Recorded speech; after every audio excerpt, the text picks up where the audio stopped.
Bonsoir tout le monde, j'espère que vous allez bien. Mon visage commence peut-être à être familier pour certains. Donc, mon nom est Joanie, je suis intervenante en sexologie ici à la Maison de la Famille. En fait, ce soir, j'ai décidé de vous faire une vidéo pour faire suite à l'atelier vers une égalité des genres. Donc, pour ceux et celles qui n'ont pas pu assister à l'atelier, vous allez avoir un petit résumé. Puis vous allez voir aussi l'importance de parler de ce sujet-là. En fait, l'atelier vers une égalité des genres, ça a émergé d'un autre atelier que j'ai développé au courant de mon stage, au courant de la Journée internationale des droits des femmes. Parce que je vais vous le rappeler, la Journée internationale des droits des femmes, c'est vraiment un mouvement qui vise à accélérer et à encourager aussi l'égalité des genres. Donc, c'est vraiment un mouvement qui est là pour ça, entre autres. C'est un sujet qui est important, comme je disais tantôt, parce qu'il y a une femme sur 3 qui est victime de violences basées sur son genre. Donc, il y a une femme sur 3 qui, parce que c'est une femme, va vivre de la violence, va être victime de violence. Et là, on parle de violence psychologique, économique, sexuelle, physique. Peu importe le type de violence, il y a une femme sur 3 qui va en vivre à cause qu'elle est une femme. Donc, je pense que c'est important d'en parler davantage des inégalités qu'il y a dans le monde. Hein? Il y en a partout. Il y en a dans le monde politique. On sait qu'il y a beaucoup plus d'hommes dans le monde politique que de femmes. On le sait aussi qu'il y a des femmes qui font le même métier que des hommes, qui sont payés beaucoup moins. Donc, leur salaire est beaucoup moins élevé parce que c'est des femmes, mais ils font le même métier. Donc, c'est des choses comme ça qui font que la Journée internationale des droits des femmes existe. Et aussi, c'est pour ça qu'on fait des ateliers sur l'égalité des genres et qu'on en parle comme ça dans des vidéos.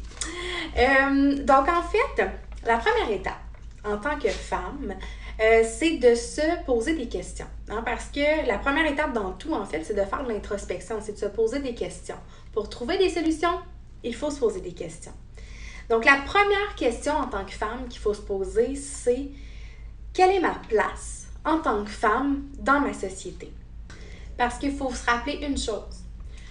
Peu importe votre culture, peu importe votre religion, peu importe votre statut économique, votre identité de genre, votre orientation sexuelle, votre âge, peu importe, vous avez le droit d'être égal aux hommes et d'être égal entre vous aussi. Donc, il faut se le rappeler, ça. Donc, se poser la question, c'est quoi ma place dans ma société? C'est déjà un pas vers l'avant. Se poser la question aussi, c'est quoi ma place? C'est quoi la place de mon désir, de mon plaisir sexuel dans ma vie? Donc, se poser cette question-là aussi, ça va permettre de savoir si on a une bonne santé sexuelle. Et là, évidemment, c'est l'intervenante en sexologie qui vous parle. Donc, j'ai un petit billet pour la sexologie, c'est sûr.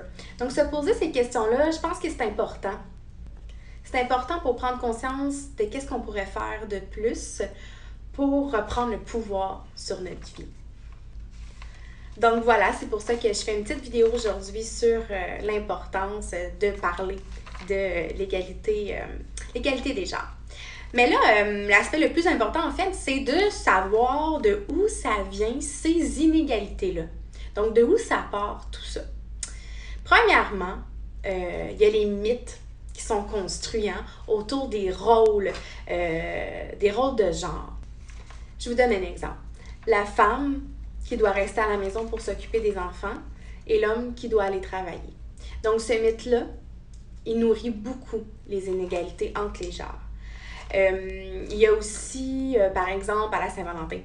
À la Saint-Valentin, la pression que les femmes peuvent avoir d'avoir des rapports sexuels parce que c'est la Saint-Valentin ou parce que c'est une fête, là, peu importe, la fête au conjoint, à la conjointe, et là, c'est un moment important, donc on souligne cet événement par la sexualité.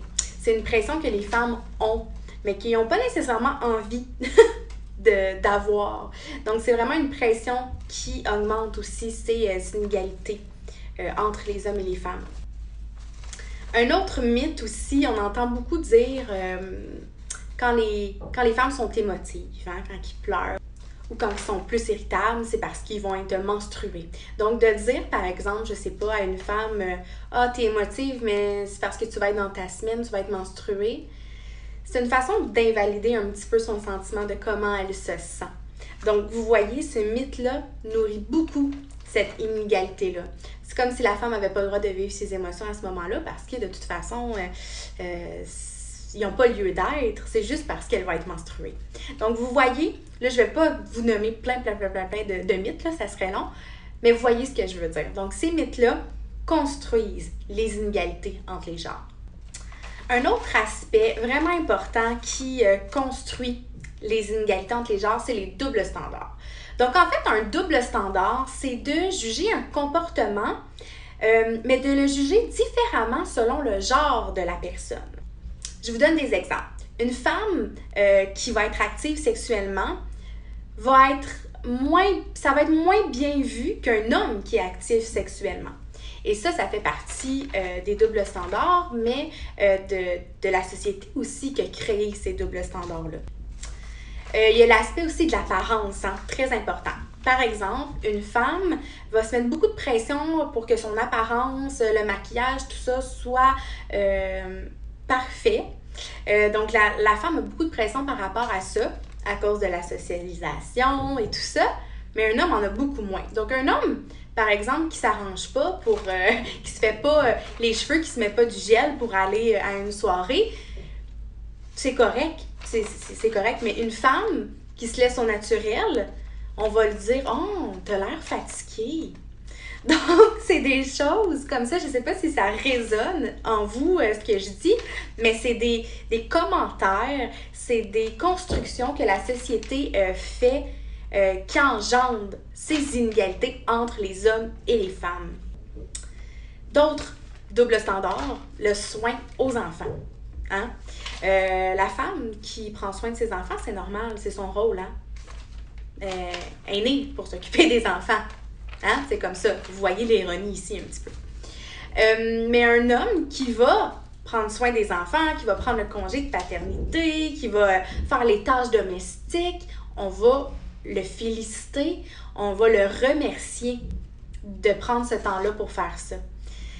Tandis qu'on remercie moins la femme, on valorise moins ça chez la femme parce que c'est tout naturel.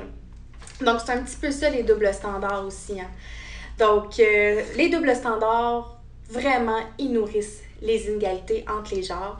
Et là, on va refaire un atelier sur ça parce que c'est super important d'avoir cette discussion-là. Ça l'enrichit beaucoup de nommer plein de doubles standards. Des fois, on se rend compte qu'on en vit tout plein, mais qu'on ne les voyait pas en fait, ces doubles standards-là. Un autre aspect qui nourrit les inégalités entre les genres, c'est les stéréotypes de genre. Et là, c'est très important qu'on en parle parce que les stéréotypes de genre, c'est présent depuis l'enfance. En fait, les stéréotypes de genre ont vraiment un impact sur le développement de l'enfant. On va revenir sur ce sujet-là à la fin de la vidéo. Mais les stéréotypes de genre construisent énormément les inégalités sociales. Je vous donne des exemples. Par exemple, les jouets. Les jouets qui sont stéréotypés, là, on voit les jouets dans les catalogues, dans les magasins, c'est stéréotypé. Donc, la petite fille qui va jouer à la cuisinière, le petit gars qui va jouer au camion. Donc, c'est des choses qui sont très stéréotypées. Donc, en fait, c'est des stéréotypes, c'est vraiment des aspects qui sont associés à un genre. Par exemple, les costumes d'Halloween aussi. Hein? Donc, quand on va magasiner les costumes d'Halloween pour les enfants, il va y avoir des sections pour petits garçons et des sections pour petites filles. Donc, c'est vraiment de faire une différence significative entre les garçons et entre les filles. Donc, la petite fille qui veut se déguiser en G.I. Joe ou le petit garçon qui veut se déguiser en fée clochette, est-ce que c'est bien vu de la part des autres? Est-ce que c'est bien vu à l'école? Non. Et là, c'est là que ça cause une problématique et que ça engendre des inégalités déjà à la petite enfance. On a aussi les responsabilités familiales, hein, les tâches domestiques, par exemple, qui sont très stéréotypées. Donc, la femme fait la vaisselle. L'homme, s'il fait des tâches, parce que dans certaines familles, l'homme ne fait pas de tâches, il travaille, c'est ça sa plus grande tâche. Donc, si l'homme fait des tâches, mais il va faire le gazon, ou il va sortir les poubelles. Donc, c'est des choses qui sont associées. Puis, c'est difficile de sortir de cette association-là. Parce qu'on est tellement socialisé depuis qu'on est tout petit sur les stéréotypes de genre qu'on les a ancrés en nous. Puis c'est très difficile de s'en sortir après de ça parce que ça fait partie de notre chaîne de pensée, ça fait partie de nous. Il y a d'autres stéréotypes de genre aussi, la façon dont on va intervenir avec un enfant. Il y a des gens qui ne vont pas intervenir de la même façon avec un petit gars ou avec une petite fille. Par exemple, un petit garçon qui tombe par terre, on va avoir plus tendance à dire « Ah, lève-toi, c'est pas grave, t'as juste tombé. » Une petite fille qui tombe, les gens vont être un petit peu plus protecteurs envers elle. Donc, vous voyez, on ne le voit pas nécessairement sur le coup, l'impact que ça peut avoir. Et à long terme, à force justement d'avoir beaucoup de stéréotypes de genre qui entourent l'enfant, ça va avoir un gros impact sur comment il va penser plus tard et comment il va agir plus tard avec les autres aussi, et même sur lui-même. Donc, ça va avoir un impact sur son développement, comme je disais tantôt. L'affection aussi, l'affection qui est différente qu'on donne à un petit garçon ou à une petite fille. Il y a des papas qui vont pas donner de bisous à leur garçon, mais qui vont donner des bisous à leur petite fille. Donc ça aussi, c'est de faire une différence entre les deux genres. Et ça produit des inégalités. La façon qu'on élève les enfants aussi, des fois. Donc, de dire à la petite fille, va aider maman à plier le linge, puis le petit gars, viens, on va aller faire le barbecue, je sais pas moi, faire le ménage de l'auto, des choses comme ça, ça perpétue les inégalités. Et là, gênez-vous pas, si vous avez des questions, vous m'écrivez parce qu'évidemment, c'est une vidéo, il n'y a pas d'interaction. Qu'est-ce qui est intéressant avec les ateliers, c'est qu'on a de l'interaction, on a l'opinion des gens, puis c'est beaucoup plus exhaustif parce que ça dure 2 heures, les ateliers, puis une vidéo, ça dure 20 minutes. Donc, c'est sûr que je peux pas parler de tout, mais je voulais vraiment vous montrer qu'est-ce qui construit les inégalités de genre. Donc, on a parlé des mythes, on a parlé des doubles standards, on a parlé des stéréotypes de genre aussi. Et là, on va passer à une autre étape. Qu'est-ce qu'on fait pour diminuer ça? Qu'est-ce qu'on fait pour remédier à ces inégalités-là? Évidemment, on n'est pas des hauts placés, on n'est pas le gouvernement. On peut pas, il y a des choses qu'on peut pas faire. Par exemple, je vous donne un exemple, le congé parental qui est beaucoup plus donné à la femme qu'à l'homme. Ça engendre le fait que la femme est beaucoup plus à la maison que l'homme. Donc, ça met l'accent sur la femme au foyer, sur le fait que c'est la femme qui va s'occuper du bébé. Donc, tout ça, évidemment, ça nourrit beaucoup cette inégalité-là. Mais ça, on n'a pas vraiment de pouvoir sur ça. Par contre, on peut avoir le pouvoir sur certains aspects de notre vie. Et pour ceux et celles qui l'ont vu, ma capsule sur l'agentivité, vous allez savoir de quoi je parle. Pour les autres, je vous invite vraiment à aller voir cette capsule-là parce que dans la vie, on peut être agent de notre vie. C'est un peu ça que ça veut dire, agentivité, donc de reprendre le pouvoir sur notre vie. Donc, la première chose, en fait, qu'on peut faire pour remédier à l'inégalité des genres, c'est de reprendre le pouvoir. Donc, avec les questionnements qu'on s'est posés au tout début, donc, c'est quoi ma place en tant que femme? C'est quoi la place de mon plaisir, de mon désir sexuel? C'est quoi la place de ma sphère professionnelle? C'est quoi la place de ma sphère parentale? Donc, se poser toutes ces questions-là va emmener des réponses, évidemment. Et ces réponses-là vont nous faire réfléchir aussi sur comment on veut changer les choses. Sur quel aspect on veut changer les choses. Donc, c'est la première étape à faire après pour remédier à cette inégalité-là. Ensuite, qu'est-ce qui est important aussi, c'est de partager, de répartir de façon égale, de façon le plus égale possible, selon évidemment les réalités de chacun, parce que chaque personne a une réalité différente, mais c'est de répartir, par exemple, les tâches domestiques. Si vous avez des enfants, c'est de répartir les soins. C'est aussi de prendre conscience de certains commentaires qu'on peut faire, des commentaires qui nourrissent en fait les mythes qui sont ancrées en nous. Hein. Donc, évidemment, comme je disais tantôt, depuis tout petit, il y a des choses qu'on se fait dire, il y a des choses qu'on voit à la télé, dans les médias, dans les revues, sur les panneaux publicitaires. C'est beaucoup de choses qu'on voit depuis qu'on est petit, donc c'est ancré en nous. C'est quelque chose qui ne peut pas changer du jour au lendemain. Mais juste en prendre conscience qu'un commentaire ou un mythe, peu importe, nourrit cette inégalité-là, c'est déjà une étape, comme je disais tantôt. Et là, je reviens sur un sujet important. Quand je disais que les stéréotypes de genre influencent énormément le développement des enfants.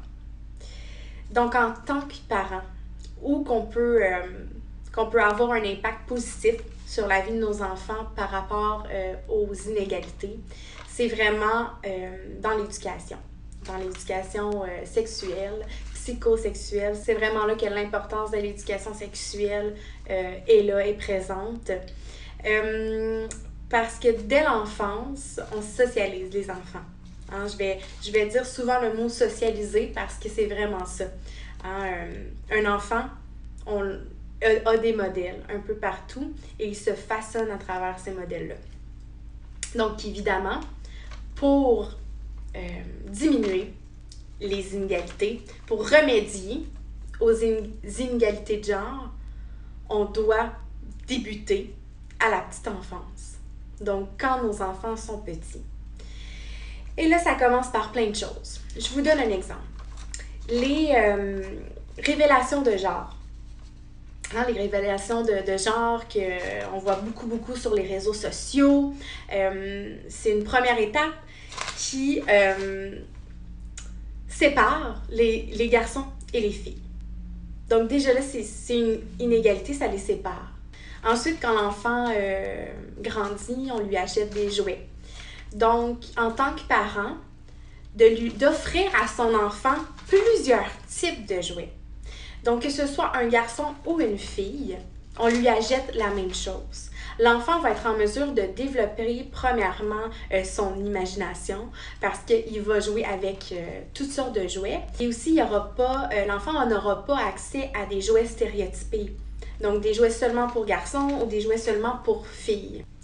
Aussi, prendre conscience en tant que parent qu'on est un modèle pour son enfant. Donc, notre discours qu'on apporte sur les stéréotypes de genre, par exemple, les discours qu'on a envers notre conjoint ou notre conjointe aussi, tantôt, là, comme je disais, par rapport aux menstruations, donc que la femme est plus émotive juste quand elle est menstruée. Donc, des choses comme ça, les enfants le voient. Hein? Les enfants grandissent avec nos préjugés, avec nos stéréotypes, tout ça. Donc, l'enfant, on est son modèle.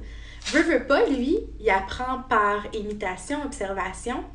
Donc, tout ce que nous, on fait, ben l'enfant va le reproduire parce que on est son modèle. C'est tout ce qu'il sait, dans le fond.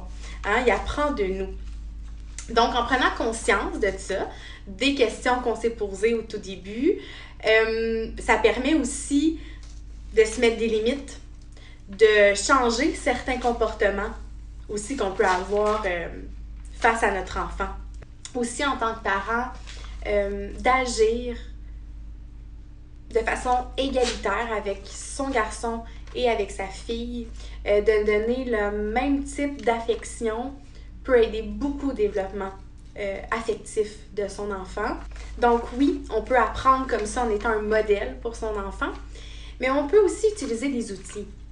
Et c'est là que ça devient intéressant. Parce qu'en tant que parent, veut pas, on a notre propre vie. On a notre propre socialisation. Donc oui, des fois, il y a des choses qu'on dit devant les enfants qu'on pense pas avant de le dire et c'est normal parce que ça fait partie de nous. Donc d'avoir accès à certains outils pour favoriser les relations égalitaires dès le plus jeune âge, c'est une belle richesse qu'on peut avoir. Je vous présente quelques outils. Tout d'abord, il y a les dessins. Donc, pour ceux et celles que ça m'intéresse, j'ai des dossiers de dessins pour les enfants parce qu'on le sait que les enfants ils aiment beaucoup colorier. et que souvent, les dessins sont très stéréotypés. Donc, j'ai trouvé des dessins qui sont non stéréotypés. Je vous en montre quelques-uns, j'en ai pas énormément, mais je vous montre par exemple. Ici, on a Cendrillon. Cendrillon avec ses demi-sœurs et sa belle-mère qui jouent au Xbox. Donc ça, c'est quelque chose aussi, hein, que c'est très ancré en nous, que c'est plus les garçons qui jouent à des jeux vidéo que les filles. Donc, de permettre à l'enfant, dès son plus jeune âge, de prendre conscience que, ben oui, même si t'es une fille, là, tu peux jouer à des jeux vidéo. Tu peux aussi être une scientifique. On a un dessin ici d'une scientifique. Donc, une fille, oui, peut être une scientifique, peut être intelligente. Et ça, c'est quelque chose que j'ai oublié de vous dire tantôt. Mais les qualités qu'on donne à l'enfant aussi, hein, on est plus porté à dire à la petite fille qu'elle est belle, qu'elle est bien habillée. Donc, beaucoup sur l'apparence, hein, on la façonne comme ça. Puis le petit gars, c'est plus « Ah, t'es courageux ». Mais de varier les qualités pour son enfant, peu importe son genre, c'est ce qui va amener beaucoup de confiance en lui aussi. Donc, de dire à la petite fille qu'elle est intelligente, qu'elle est courageuse, c'est très important. Il ne faut pas seulement lui dire qu'elle est belle, que c'est beau son vernis, que c'est beau ses vêtements. C'est pas juste des qualités qui sont en lien avec l'apparence. C'est ça qu'il faut penser aussi. Donc, j'avais oublié de vous dire ça tantôt. Et on a, je vous montre un dernier dessin, là. Donc, Mulan qui fait du sport. Donc, c'est des choses comme ça. Là, je vous ai beaucoup montré des choses des petites filles qui font des trucs de petits gars. Mais il y a le contraire aussi. Donc, c'est très important. En bas âge, sont exposés à des dessins comme ça. Au lieu d'être exposés à des choses très stéréotypées, ça l'aide beaucoup à défaire ces stéréotypes-là. Ensuite, on a les livres. Les livres, c'est un outil, je vous parle toujours des livres parce que je trouve que c'est un outil super enrichissant, tant pour le parent que pour l'enfant. Puis des fois, il y a des sujets qui sont plus difficiles à aborder avec nos enfants parce que des fois, on ne se sent pas en mesure de le faire, on a des barrières, on a des préjugés, donc c'est plus difficile en tant que parent d'aborder certains sujets. Mais les livres, c'est une bonne façon, c'est un bel intermédiaire en fait pour transmettre le savoir à son enfant, les connaissances, sans que ce soit directement nous. Donc, je vous présente quelques livres qu'on a ici à la Maison de la Famille dans notre bibliothèque communautaire. Donc, c'est un, comme je vous disais dans une autre vidéo, c'est une nouvelle ressource pour vous. Vous pouvez venir louer des livres gratuitement dans notre bibliothèque communautaire pour permettre de partager des savoirs avec votre enfant et avec vous-même également. Donc, évidemment, là, je vais vous montrer des livres sur les stéréotypes de genre, beaucoup. Donc, ici, on a deux livres super intéressants. C'est la Déclaration des droits des papas et la Déclaration des droits des mamans. Donc, ces deux livres-là, en fait, qu'est-ce que ça dit? C'est que peu importe qu'on ait une maman ou qu'on ait un papa, on a le droit de faire tout. Hein? Donc, on a le droit de faire du ménage, on a le droit de travailler, on a le droit de passer du temps en amoureux. Donc, c'est tous les droits que les parents ont, mais de façon égale. Donc, c'est super intéressant à lire aux enfants. Donc, on a ceux-là. On a aussi ce livre-là, On n'est pas au centre du monde, qui est un super beau livre sur l'égalité. Donc, que ce soit l'égalité des genres, l'égalité culturelle, c'est très intéressant. Donc, je voulais vous le montrer. C'est un super beau livre. Au niveau de l'orientation sexuelle, l'identité de genre, on a des livres super bien faits, très intéressants pour les enfants.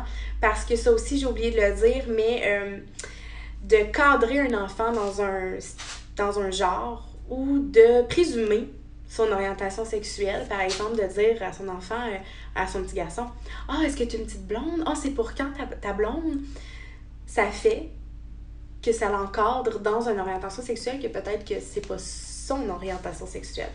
Donc, de permettre à l'enfant d'explorer ce qu'il y a autour de lui, hein, qu'il y a des orientations sexuelles différentes, qu'il y a des identités de genre différentes, ça va lui permettre d'ouvrir ses esprits, mais aussi de diminuer les inégalités qu'il peut avoir dans sa vie plus tard. Donc ici, on a Boris Brin d'amour et la robe orange. Donc, vous l'aurez peut-être deviné, mais ça parle d'identité de genre. C'est un super beau livre. Donc, je vous le conseille énormément. On a ici 2 garçons et un secret. Donc, sur l'orientation sexuelle, vous aurez pu deviner aussi. Ce livre-là, qu'est-ce qui est intéressant aussi, c'est qu'habituellement, les livres, c'est souvent des adultes qui sont dedans. Donc, des adultes qui sont homosexuels, mais ici, c'est des enfants. Donc, c'est très intéressant parce que l'homosexualité, c'est là dès qu'on est. Hein? Donc, ça se développe pas. C'est vraiment là dès qu'on est. Donc, c'est intéressant que ce soit des enfants qui sont exposés dans ce livre-là. Ensuite, un livre très intéressant, c'est Les dimanches du papa qui avait 10 enfants. Et là, ce livre-là, pourquoi c'est si intéressant? C'est que ça casse vraiment le stéréotype que le papa va travailler, que la maman reste à la maison, parce qu'ici, c'est le contraire. Et avec l'aventure du papa qui a 10 enfants, croyez-moi, il y a beaucoup de stéréotypes de genre qui sont cassés dans ce livre-là et qui permettent justement de diminuer les inégalités entre les genres. On a aussi tous super-héros. Donc, en fait, ça diminue énormément le stéréotype que les garçons peuvent être des super-héros et que les filles peuvent être des princesses seulement. Donc, non, les petites filles peuvent être des super-héros et les garçons peuvent être des princesses. Donc, c'est un livre sur l'affirmation de soi, mais qui diminue énormément le stéréotype de genre, qui est vraiment cadré. Les petits garçons peuvent se déguiser en telle chose et les petites filles peuvent se déguiser en telle chose. Et le dernier que je vous suggère, c'est Boucle d'ours. C'est un très beau livre, vous voyez comment il est gros, hein? Je peux même pas tout vous le montrer, là. Mais il est tellement beau, ce livre-là. J'ai envie de vous montrer les images un petit peu. En fait, qu'est-ce qui est intéressant avec Boucle d'ours, c'est que Boucle d'ours, le petit ours ici, lui, comment il veut s'habiller, c'est comme ça. Donc, il veut se mettre des boucles dans les cheveux, il veut s'habiller en rose et son papa n'est pas d'accord. Et là, on va suivre cette histoire-là du papa, de la maman, ours et de bébé ours. C'est super intéressant parce que ça vise vraiment l'acceptation de son enfant. Puis le fait que les enfants, ils peuvent parfois se sentir jugés par les autres, par les stéréotypes qui sont tellement ancrés en nous, ils peuvent se sentir jugés. Mais avec ce livre-là, ça l'ouvre énormément la porte à ce qu'ils soient eux-mêmes et qu'ils s'affirment. Donc, je vous le conseille énormément. Donc, voilà! Ça fait le tour de la capsule de ce soir qui faisait là, le retour sur l'atelier vers une égalité des genres. Évidemment, comme je vous disais, c'est un atelier qui dure 2 heures. Donc, j'essaie de résumer vraiment vite. Mais si vous avez des questions, gênez-vous pas. Si vous avez aussi des suggestions d'ateliers que vous voulez assister, écrivez-moi. J'ai mis mes coordonnées, mon courriel professionnel dans la publication. Donc, gênez-vous pas pour m'écrire, ça va vraiment me faire plaisir. Puis l'atelier vers une égalité des genres va se redonner aussi, donc soyez à l'affût de la date, ça va être à l'automne. Pour terminer, j'aimerais vous inviter à l'atelier, au dernier atelier que je vais animer le 13 juin sur la sexualité et le trouble du spectre de l'autisme. Donc, si c'est un sujet qui vous parle, que vous posez beaucoup de questions, vous pouvez vous inscrire à l'atelier qui va avoir lieu le 13 juin en soirée de 18h30 à 20h30, ici même au centre Nathalie Croteau. Donc, pour assister à l'atelier, vous devez vous inscrire au secrétariat. C'est un atelier qui est gratuit, donc ça vaut vraiment la peine d'y assister pour avoir de l'information sur le sujet. Donc, ça met fin à la capsule vidéo de ce soir. Je vous remercie et je vous souhaite une belle soirée et à bientôt. Au revoir!